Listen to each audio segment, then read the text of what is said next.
Hello everyone, আমি এই প্রথমবার চন্দননগরে ঠাকুর দেখতে গিয়েছিলাম, মানে জগদ্ধাত্রী ঠাকুর দেখতে গিয়েছিলাম। প্রথম প্যান্ডেলটার নাম আমি কিন্তু বলতে পারবো না, মানে আমি জায়গাগুলো সেভাবে চিনি না, কয়েকটা প্যান্ডেলের নাম মনে আছে, তো সেই প্যান্ডেলগুলোর নামই বলবো।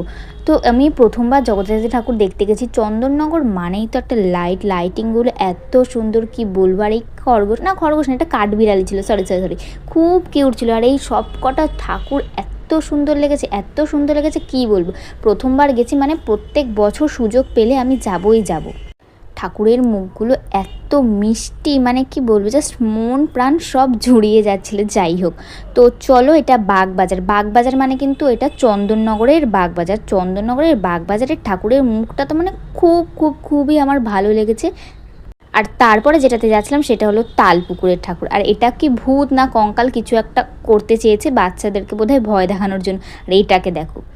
তারপরে আমি একটু ঠাকুরের সামনে একটা ভিডিও করার চেষ্টা করলাম, তাও হলো না। তারপরে তো ফুচকা তো আমাকে খেতেই হবে, পুজো মানেই আমার কাছে ফুচকা। আর হেলাপুকুরের ঠাকুর আমি এবার দেখতে যাচ্ছি। আমরা তো সবাই জানি এবছর কিন্তু হেলাপুকুরে হীরের ঠাকুর করেছে, মানে হীরের ঠাকুর না, ঠাকুরকে হীরের গয়না পরানো হয়েছে। আর আমার দিদির ছেলেকে দেখো, একা একটা এত বড় বন্দুক চাকিয়ে নিয়েছে। আর সামনে মেলা হচ্ছিলো, মেলায় একটু ঘুরে জাস্ট দেখছিলাম, কিছু কিন্তু কিনিনি। তারপরেই আমরা যাচ্ছিলাম কলুপুকুরের প্যান্ডেলে। ওই কিছু নাম যেটুকু মনে আছে, হেডিং দেখতে পাচ্ছি, সেগুলো দেখেই তোমাদেরকে বলছি।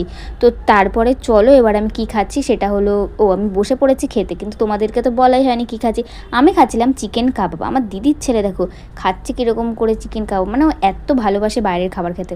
তো আমি এই লাস্ট প্যান্ডেলটার নাম ভুলে গেছি। আমাদের একটু তাড়াতাড়ি বাড়ি আসার ছিল, কারণ আমি দিদির বাড়ির ওখানেই ঠাকুর দেখতে গেছিলাম, চন্দননগর। তো বাড়ি আমার পরের দিন আসার ছিল বলে আমি তাড়াতাড়ি ঠাকুর দেখে চলে এসেছিলাম। তো তারপরে খেলাম আইসক্রিম, চলে গেছিলাম চন্দননগর স্টেশনে। আমাদের এবার ট্রেন ধরতে হবে।